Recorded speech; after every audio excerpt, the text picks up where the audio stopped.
King Day. It's about noontime on Monday, the 18th of January. Let's get to, we got 4 college basketball games for you. Once again, we're going to just go back to the TV principle and give you games that are on TV today. So if you're celebrating Martin Luther King Day and you're at home, or you're working from home and happen to have the college basketball game on in the background, well then we'll give you some action here. Before we get to that, let's cover the NFL. Big weekend, what happened there. We split.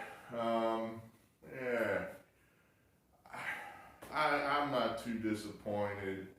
I think our top play was the Packers. That one came home a 2-score winner. Feel pretty good about that. I still feel pretty good that the Packers are the best team in the NFC.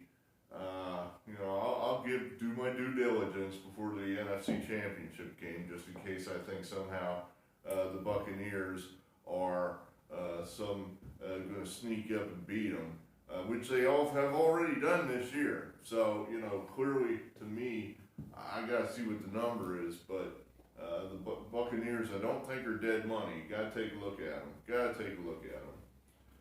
This game, the Ravens and the Bills. Hey, look, we had the Ravens. They outgained the Bills by over 100 yards. Typically, you're going to win those games, but we just had some freak things happen. The best kicker in the NFL missed 2 field goals. It's a first ballot Hall of Famer. He hit 2 posts and missed 2 field goals in a low-scoring game. That hurt him bad. And then, of course, Lamar Jackson threw the ball to the other team, and nobody could tackle the damn guy. It was at a minimum, it was a 10-point swing, potentially a 14-point swing. That was the whole game. So, it happens. They hit you with the big play. Sometimes, even if you're the better team, gain more yards, you just can't respond. So, we held there, lost. We lost here, but, again, it's like, all right, I could not foresee that Patrick Mahomes would get hurt and ultimately have to leave the game. So we lost Mahomes. He played healthy in the game for about a quarter, played hurt for about a quarter and a half, and then he missed the rest of the game altogether. And then we had Chad Henne in there, who was good enough to get the, if you had the Chiefs in the money line, he was good enough to save your ass from total disaster, but he certainly wasn't good enough to cover 10. So that was a loss. Like I said, perhaps unforeseeable circumstances there. Then we maybe got lucky here in the night game. Honestly, this is how I am. This is what happens when you get old. I fell asleep during this game.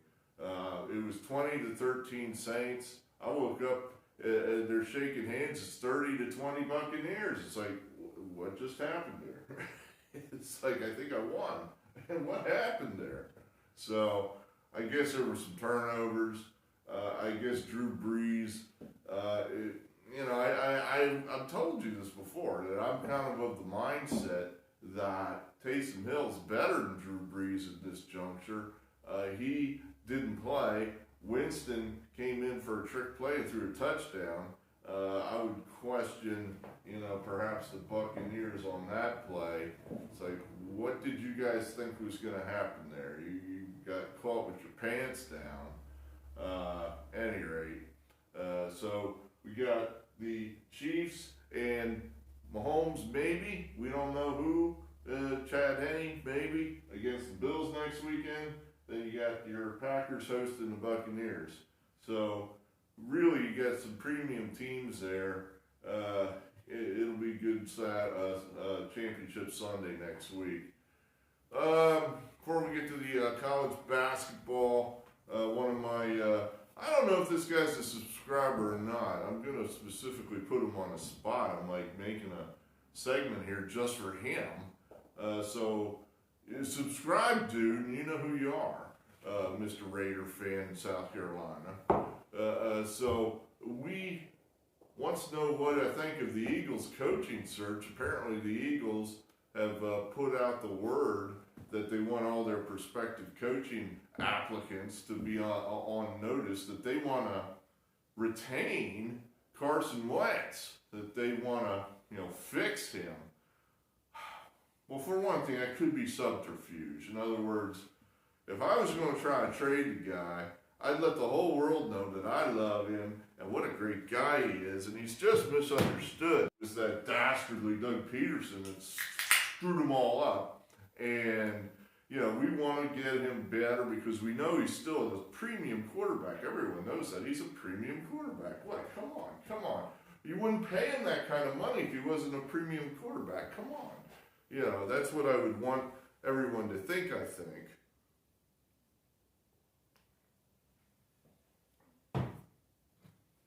Now, there's a possibility, probably a strong possibility, that the Eagles actually believe that. It's like, oh boy. I mean, in my reality, Carson Wentz can't play quarterback. He is not a good quarterback. He's not going to magically go under the tutelage of Bill Belichick, Josh McDaniels, Frank Reich, whoever, and become a good quarterback. This guy is just shot. Whatever flashes of a good play we saw perhaps 3-4 years ago, and 3-4 years ago was a long time ago. It was a long time ago. It's an eternity in the National Football League. You can probably count on a handful of fingers how many guys have been superstar number one picks like this guy, flame out, and somehow resurrect their career down the road. For every Jim Plunkett, that'd be an example of a guy that had some success later in his career that was a number one pick that wiped out. There's probably 100, no, I exaggerate, probably another 5 or 10 Tim Couches. It's hard to think of them because they wipe out. Andre Ware, Ryan Leaf. We can fix him. Yeah, I bet somebody tried to fix Ryan Leaf, but they failed. That type of thing. So the Eagles putting it out to their coaching candidates, they want to keep Wentz. The bottom line is for the Eagles, I don't think it really matters.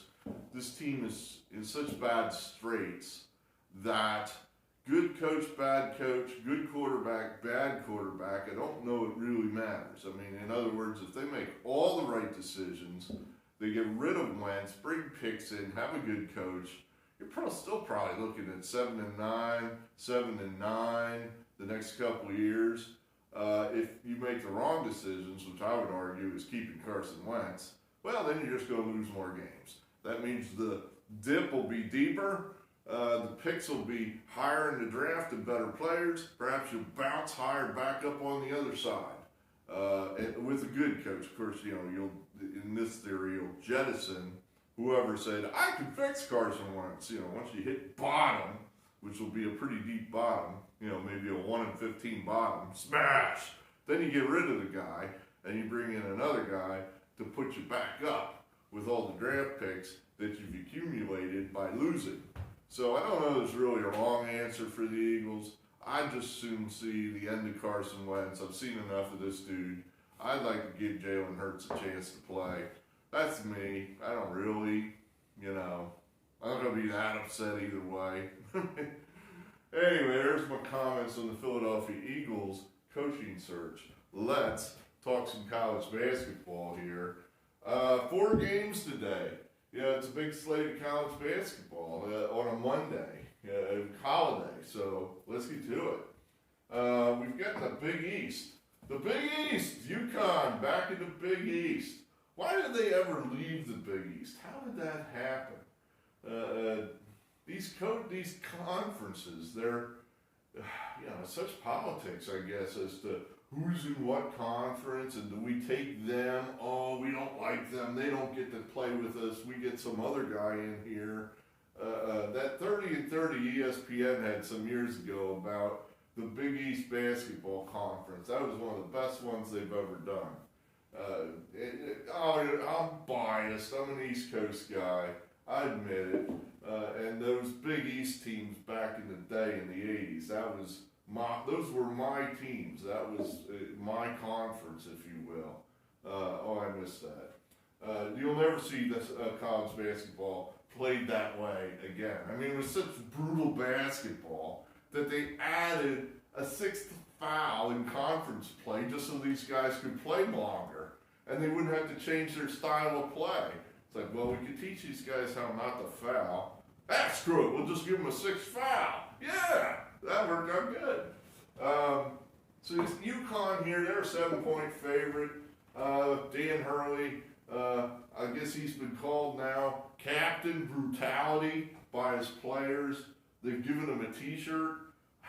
I'm a little nervous about that. I mean, if your coach is a strict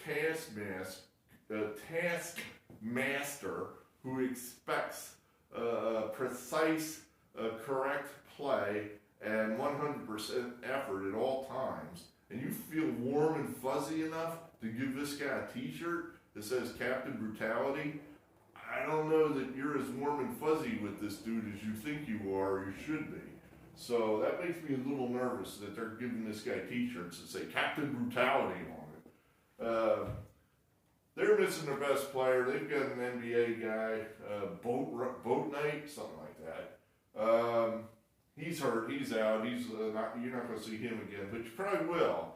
Which might, kind of makes me think UConn won't quit on the season. That they still think this guy's going to come back for March Madness.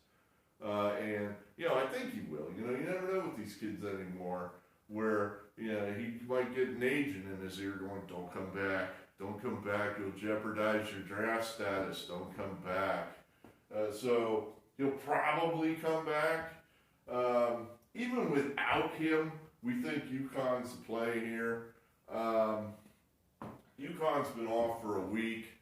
I think that's given them a little chance to practice and set their feet and get ready to play St. John's here.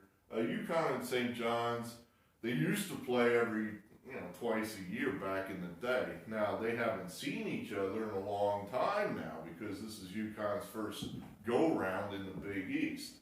I think we have a coaching advantage here with Hurley over Mike Anderson at St. John's. I think teams that haven't seen each other, aren't familiar with each other, perhaps only seen each other on film.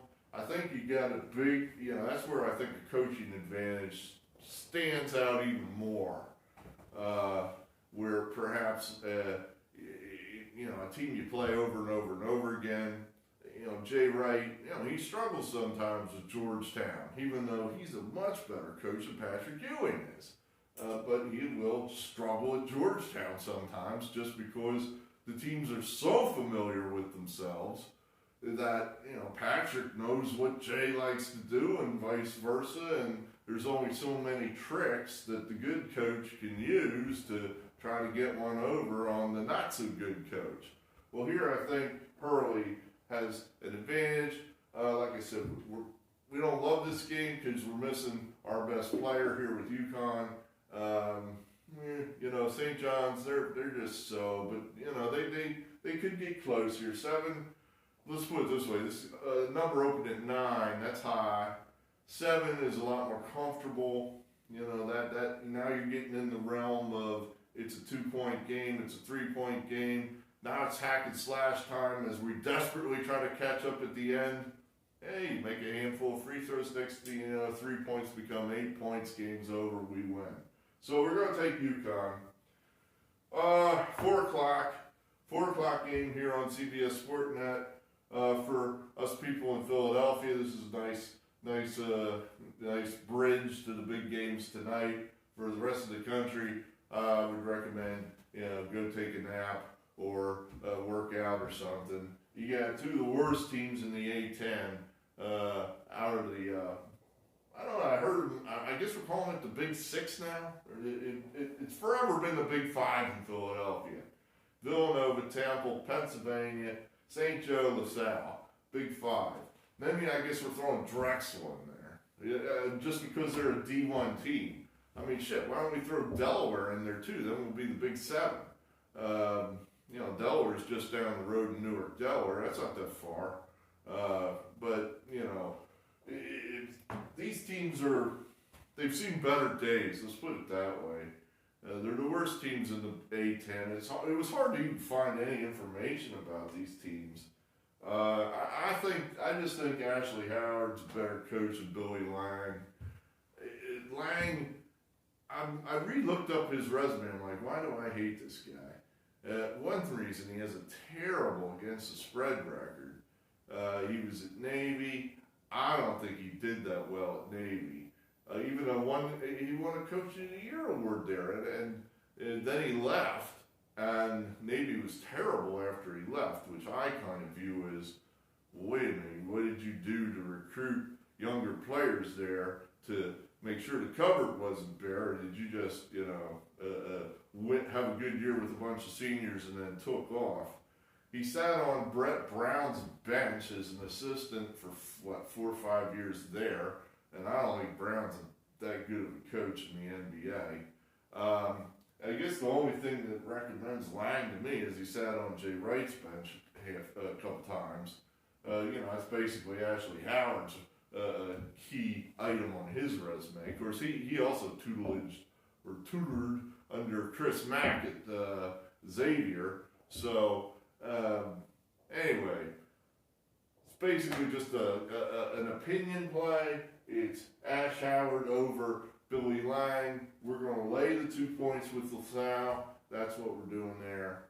Now to the good stuff. The good stuff. 7 o'clock, ACC, Florida State, and Louisville. We won with Louisville last week. They went to Wake Forest and out-talented those guys, winning by double digits. Now, Saturday, both teams played Saturday. Florida State played at home against North Carolina and beat them. Good, you know, North Carolina's still, you know, they're still North Carolina. They're not, there's no Michael Jordan, you know, that sort of thing. But, hell, there's no, North Carolina was they won a title just 3-4 years ago. Although I couldn't name one player on that team, but they were in the title game against Villanova. I think that was 16. They got beat. And then they won the title in 17. They beat Gonzaga. So in the somewhat not too distant past, North Carolina was a premium team. Well, anyway, Florida State beat those guys this weekend. Louisville went down to Miami and lost. Miami. I mean, that's a bad loss. I've listened to the press conference of Chris Mack, the Louisville coach, after the Miami game. He was pissed. He basically said, we practiced like shit, and guess what? We played like shit. So he's not too happy with his team. I think his team's probably more talented than the Florida State team, but it's younger.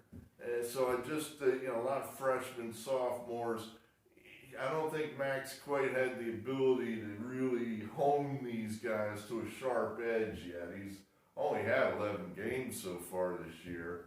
So Florida State, they're missing their best player. You know, he's got a turned ankle. He might play tonight. You know, it's possible. I think the guy's name's Scott Barnes.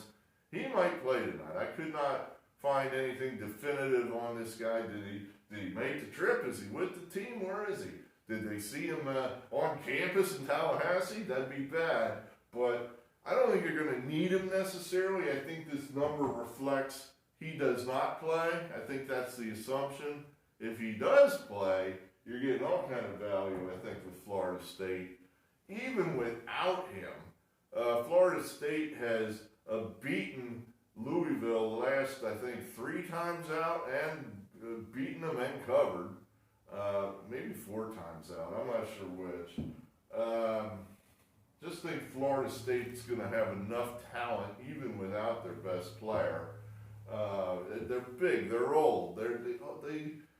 Leonard Hamilton always seems to have the same kind of teams. These big athletic teams that, you know, perhaps they're going to be a little older, a little heavier than these Louisville kids, and they may just bully them around. And you're catching 3 points. You know, and then the other factor here is Louisville was out of sorts for whatever reason, not playing well. That was Saturday.